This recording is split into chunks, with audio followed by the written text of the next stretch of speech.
Halo semua, balik lagi di channel Toraokun. Sebelum pembahasannya dimulai, silahkan klik tombol subscribe dan aktifkan lonceng notifikasinya supaya kalian gak ketinggalan info dan teori terbaru seputar One Piece. Buat kalian yang mau informasi tambahan soal SBS atau databook, kalian bisa follow Instagram Toraokun. Di sana admin akan memposting soal SBS, databook, dan berbagai teori singkat. Sekarang lanjut ke pembahasan.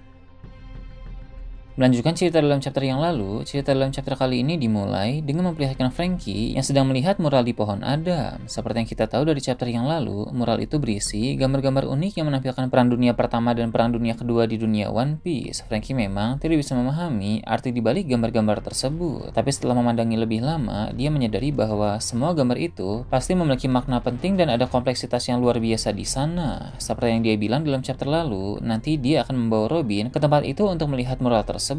Kemudian Franky yang sedang ditemani oleh Ripley pun beranjak pergi untuk mengeksplorasi pohon Adam lebih jauh lagi.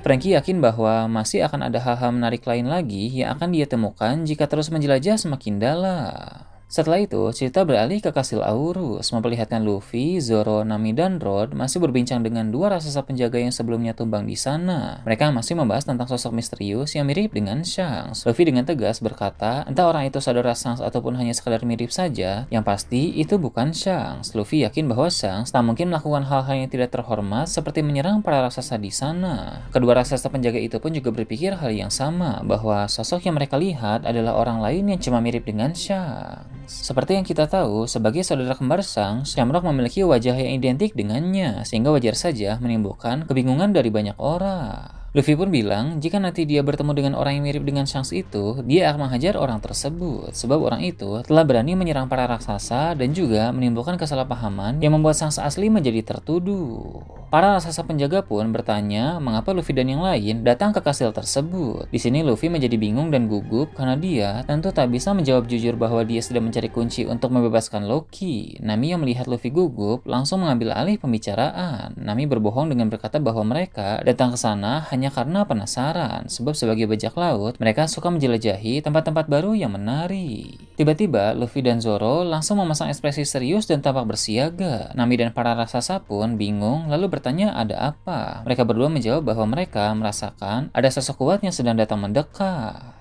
Sementara itu, di pintu kastil terlihat karakter misterius yang memakai topi kasar. Sejak dari chapter lalu, dia memang sudah mendekati kastil itu. Dia adalah karakter yang sama yang muncul berupa siluet dalam chapter 1124 dan chapter 1132. Ketika diperlihatkan sedang memasuki pintu utama kastil Aurus, akhirnya wajahnya diperlihatkan. Jelas dia adalah Chopper Gaban. Saat sedang disorot, dia berkata bahwa sudah cukup lama dia menantikan momen ini. Artinya sejak lama dia memang ingin bertemu dengan Luffy. Seperti halnya Rayleigh yang telah melatih Luffy, Chopper Gaban juga pasti akan melatih Luffy. Sangat menarik untuk mengetahui metode latihan apa yang akan Chopper Gaban ajarkan kepada Luffy. Apakah itu berkaitan dengan penguasaan haki atau malah penguasaan buah iblis? Yang jelas, latihan dari Chopper Gaban ini akan membuat Luffy menjadi semakin kuat. Selain itu, akan ada juga berbagai informasi menarik yang diberitahukan Chopper Gaban kepada Luffy. Pada chapter lalu, Robin telah mendapatkan banyak informasi penting dari buku Harley di perpustakaan Shaw. Selain itu, Franky juga telah mendapatkan informasi menarik dari mural yang terdapat di pohon Adam. Nah, sedangkan Luffy kini akan mendapatkan informasi menarik langsung dari Chopper Gaban, karena memang Luffy bukan tipe orang yang suka membaca buku. Dia lebih suka mendengarkan ceritanya langsung. Setelah itu, cerita beralih ke dunia bawah, memperlihatkan Loki yang pingsan akibat serangan dari pedang Cerberus Shamrock beberapa waktu yang lalu. Namun lagi-lagi, Loki mampu bertahan hidup dan sudah sadar kembali. Walau kondisinya sekarang cukup memprihatinkan karena dia mengalami luka-luka parah. Sambil terengah-engah dan menahan rasa sakit, Loki bicara sendiri dengan bilang tunggu saja pembalasannya nanti. Dia berniat untuk membalas dendam kepada Shamrock dan Gunko dengan cara yang berkali-kali lipat lebih menyakitkan. Perlu diingat bahwa saat ini, Loki sedang terikat rantai batu laut yang melemahkan tubuh. Jadi wajar saja dia merasakan rasa sakit yang luar biasa saat menerima serangan Cerberus Shamrock. Jika Loki dalam keadaan normal, dia tentu bisa menahan serangan itu, karena saat terikat rantai pun dia masih mampu bertahan hidup dan tidak mati. Sang pangeran itu juga bertanya-tanya sendiri mengapa Luffy lama sekali dalam mencari kunci. Jadi dari sini diketahui bahwa Loki benar-benar percaya kepada Luffy. Dia yakin si topi jerami itu akan kembali ke sana dan membebaskannya. Berpindah ke tempat lain, cerita memperlihatkan Shamrock dan Gunko yang sedang terbang memakai burung anak panah yang Gunko ciptakan. Mereka sedang menuju ke dunia matahari. Sementara itu, Gunko menghubungi seorang kesatria suci lain yang ada di Mary Joyce, karena dalam chapter lalu, Shamrock memerintahkannya untuk melakukan hal tersebut. Setelah penolakan Loki untuk bergabung ke dalam kesatria suci, Shamrock ingin mengambil langkah berbeda dengan membuat Elbaf tunduk pada pemerintah dunia. Dia berniat menangkap anak-anak kecil di sana dan mengancam para prajurit raksasa. Namun untuk melakukan itu, Shamrock butuh tambahan kesatria suci untuk ikut datang ke sana. Kesatria suci yang dihubungi oleh Gunko pun mengaku senang karena mereka memanggilnya untuk membantu misi di Pulau Elbaf. Dia bilang, beri waktu sebentar dan dia akan segera bersiap. Sementara itu, ditampilkan sekolah Walrus. Di sana, sementara sesi belajar mengajar berlangsung, ada seorang anak raksasa yang murung. Asisten Sal yang mengajar di kelas tersebut pun menyadari hal itu, sehingga dia menghampiri anak tersebut dan bertanya ada apa. Anak itu mengaku dia sendiri juga bingung, tapi dia merasakan firasat yang benar-benar buruk. Anak-anak lain tidak menganggap serius hal tersebut. Mereka malah bilang dia aneh karena bicara tidak jelas. Tapi asisten Sal menanggapi dengan serius firasat buruk dari anak itu. Dalam hati, dia bertanya-tanya apakah akan ada hal buruk yang terjadi di Elbaf.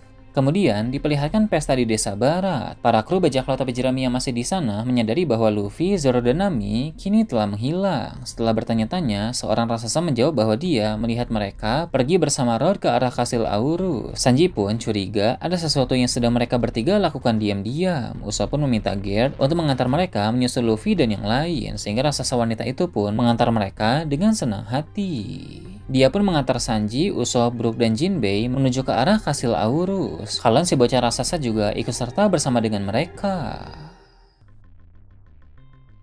Setelah itu, cerita kembali menampilkan dua kesatria suci tadi. Kali ini, mereka telah tiba di suatu tempat di dunia matahari. Tempat ini terlihat sepi dan berada di area yang berbeda dengan kastil Aurus. Di sana, Gunko bertanya kepada Shamrock, apakah menurutnya Loki sudah mati atau masih bertahan hidup? Shamrock menjawab, serangan pedang Cerberus yang dia lancarkan kepada Loki tadi cukup kuat. Kondisi Loki juga sedang terikat dengan rantai batu laut, sehingga raksasa itu tidak bisa berbuat apa-apa selain menerima serangan dengan telak. Dengan begitu, menurut Shamrock, ada kemungkinan Loki sudah mati. Namun jika Loki ternyata berhasil bertahan hidup, Shamrock berkata, artinya sang pangeran itu layak untuk menjadi lawannya. Dia akan menghadapi Loki seandainya Loki datang untuk mencoba membalas dendam nanti. Gunko pun bilang, menarik juga melihat bagaimana takdir membawa Loki untuk bermasalah dengan dua bersaudara Vigarland. Gunko bilang begini karena dulu dia juga tahu dari berita bahwa Loki pernah berurusan dengan Shanks. 6 tahun yang lalu, Shanks berhasil mengalahkan dan menangkap Loki, lalu membawanya kembali ke Pulau Elba.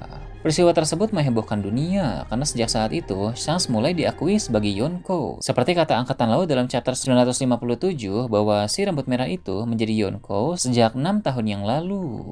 Shamrock pun menanggapi Gunko dengan berkata, jangan lagi menyebut Shanks sebagai keluarga Vigarland. Memang darah yang mengalir di tubuhnya adalah darah keluarga Vigarland, dan Shamrock pun tidak bisa memungkiri si bajak laut itu adalah adik kembarnya. Namun karena Shanks memilih tinggal di dunia luar dan hidup sebagai bajak laut padahal dia punya kesempatan untuk menjadi Tenryubito, maka artinya dia sudah membuang nama keluarganya sendiri. Seperti yang kita tahu dari chapter lalu, Shamrock memang bilang bahwa Shanks pernah datang ke Mary Joyce, tapi dia kemudian memilih untuk kembali ke dunia bawah dan hidup sebagai manusia biasa. Di sini tidak diketahui dengan pasti bagaimana perasaan sebenarnya Shamrock kepada adiknya itu. Entah dia memang membenci Shanks atau dia hanya sekadar kecewa. Gunko pun meminta maaf karena secara spontan menganggap Shanks masih sebagai keluarga Vigarland. Setelah itu, kesatria suci di Mary Joyce yang tadi berkomunikasi dengan Gunko mulai menghubunginya lagi. Dia berkata persiapannya telah selesai, sehingga dia bisa datang ke Elbaf kapan saja.